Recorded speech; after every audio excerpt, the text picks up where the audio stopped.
एक ऐसी खोज जिसने पूरी दुनिया को चौंका दिया। तरबेला डैम की शांत मिट्टी के नीचे क्या सदियों से छुपा था, अचानक सामने आई। 636 अरब डॉलर के सोने की खबर ने पाकिस्तान की जमीन से लेकर उसकी सत्ता तक सबको हिला दिया। सच क्या है? खजाने की चमक या किसी बड़े खेल की शुरुआत?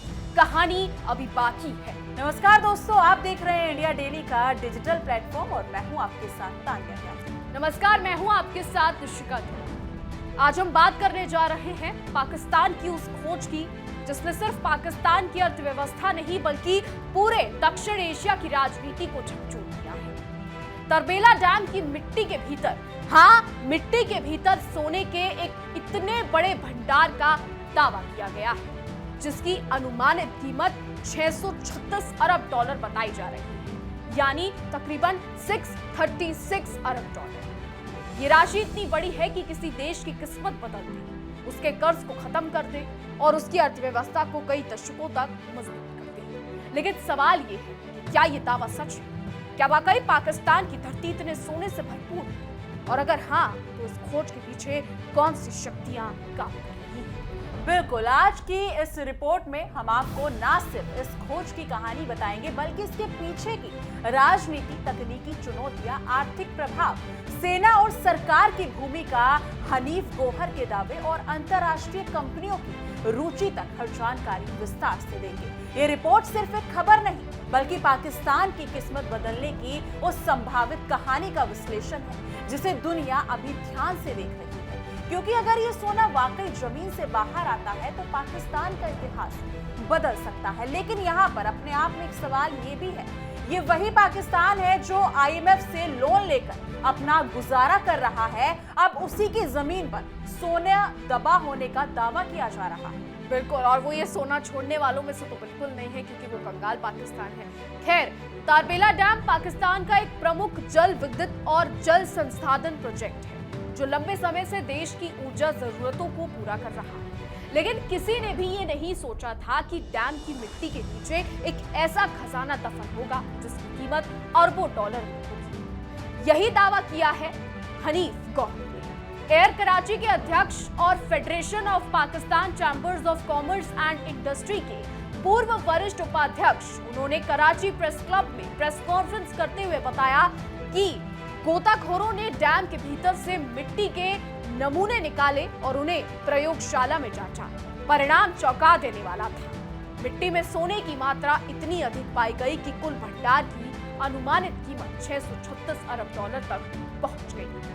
ये दावा सिर्फ एक उद्योगपति या निवेशक का दावा नहीं माना जा रहा है क्योंकि इसे पाकिस्तान सरकार और सेना दोनों तक पहुंचाया गया है। यानी मामला अब सिर्फ एक संभावना नहीं बल्कि राष्ट्रीय स्तर पर भी गंभीर चर्चा का विषय बन गया है।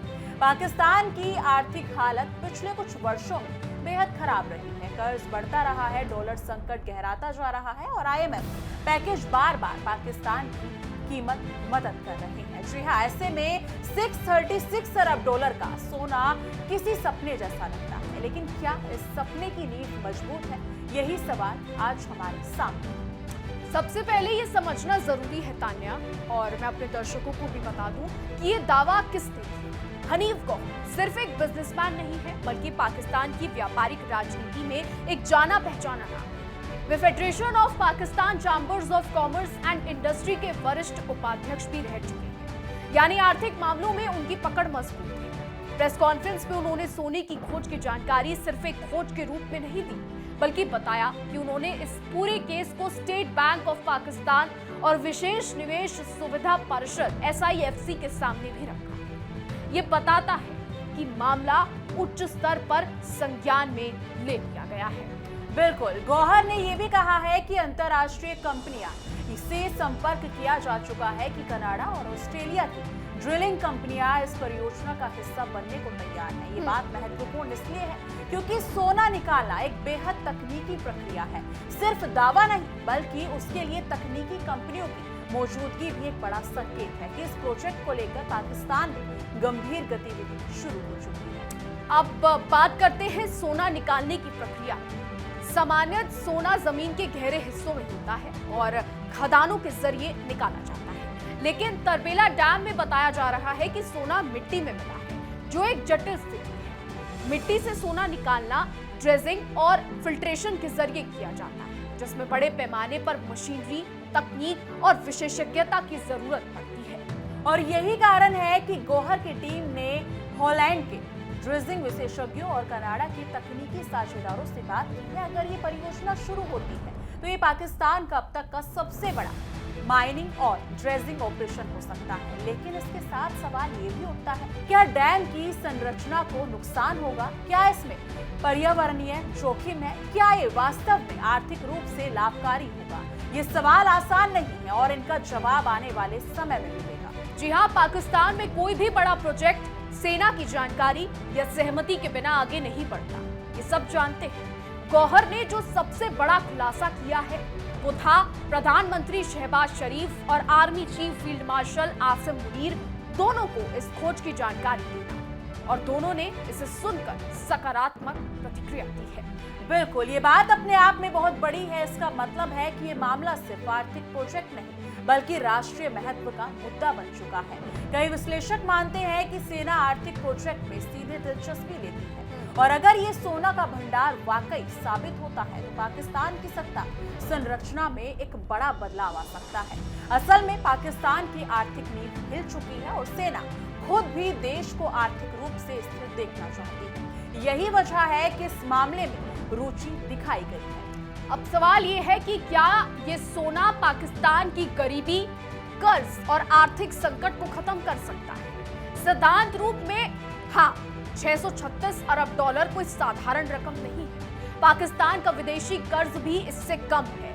अगर ये सोना वाकई निकलता है तो पाकिस्तान IMF पर निर्भर नहीं रहेगा और उसकी अर्थव्यवस्था अचानक से मजबूत हो सकती है। लेकिन इशिका, यहाँ पर एक सवाल ये उठता है कि ये वही पाकिस्तान है, ये वही कंगाल देश है जो IMF से लोन लेकर अपना गुजारा करता है। अगर ये खबर यानी कि ये सोने की जो खदान अभी सुनने में आ रही है वो वाकई में निकलता है, तो क्या ये वही कंगाल मुल्क वहां की जनता के लिए इसका इस्तेमाल करेगा या फिर आतंक को पनाह देने के लिए? बिल्कुल, ये बात किसी से छिपी नहीं है तान्या कि पाकिस्तान अपनी धरती पर आतंकवाद को पनाह देता है, आतंकवाद को पालता है। अब यहाँ पर एक उदाहरण ये भी है तान्या कि अगर पाकिस्तान को पैसा मिल जाता है तो वो पैसे का इस्तेमाल या तो आतंकवाद को पालने के लिए करेगा या वहां के मंत्री शाही उड़ानों पर जाएंगे, क्योंकि इसका साफ उदाहरण दिखता है। पाकिस्तान ने कुछ ही समय पहले IMF से $1 बिलियन में लोन लिया था, और अब जब अफगानिस्तान से उसकी लड़ाई हो रही है तो पाकिस्तान अपने आप को कंगाल दिखा रहा है। पाकिस्तान में सब्जियां नहीं है खाने के लिए, लोग रोजमर्रा की सब्जी खरीदने के लिए भी 100 बार सोच रहे हैं। तो यानी पाकिस्तान IMF से लोन लेकर भी कंगाल है, पाकिस्तान को ये पैसा मिलता है तो भी वो कंगाल ही रहेगा, क्योंकि पाकिस्तानी जो सेना है, पाकिस्तान के जो प्रधानमंत्री हैं, या तो वो शाही उड़ानों में पैसा लगा देते हैं या फिर आतंकवाद को पनाह देने में। बिल्कुल, बहरहाल लेकिन व्यवहारिक तौर पर ये इतना आसान नहीं है। सोना निकालने में वर्षों लग जाता है। राजनीतिक अस्थिरता, भ्रष्टाचार, सुरक्षा चुनौतियां, तकनीकी जोखिम, ये सभी कारण प्रोजेक्ट की सफलता को प्रभावित करेंगे। और सबसे बड़ा सवाल, अगर सोना निकल भी आया तो क्या वो सही जगह खर्च होगा या फिर पाकिस्तान में चल रही राजनीति, लड़ाई और भ्रष्टाचार के कारण देश को उतना लाभ नहीं मिलेगा जितना मिलना चाहिए। बिल्कुल, हनीफ गौहर ने अपनी प्रेस कॉन्फ्रेंस में सिर्फ सोने का मामला नहीं उठाया बल्कि कराची एयरलाइन की लॉन्चिंग की घोषणा भी की। जी हाँ, 23 मार्च 2026 से ये एयरलाइन घरेलू उड़ानें शुरू करेगी और 1 साल बाद अंतर्राष्ट्रीय उड़ानें भी शुरू होंगी। बिल्कुल, ये बताता है कि पाकिस्तान में निजी क्षेत्र धीरे धीरे सक्रिय हो रहा है। हैदराबाद में 4 सितारा होटल का निर्माण भी इस बात का संकेत है कि निवेशक नए अवसरों की तलाश कर रहे हैं। लेकिन ध्यान देने वाली बात यह है कि गौहर का मुख्य फोकस सोना निकालने पर है, क्योंकि वो पाकिस्तान की आर्थिक तस्वीर बदल सकता है। अब बड़ा सवाल, क्या ये दावा सच है?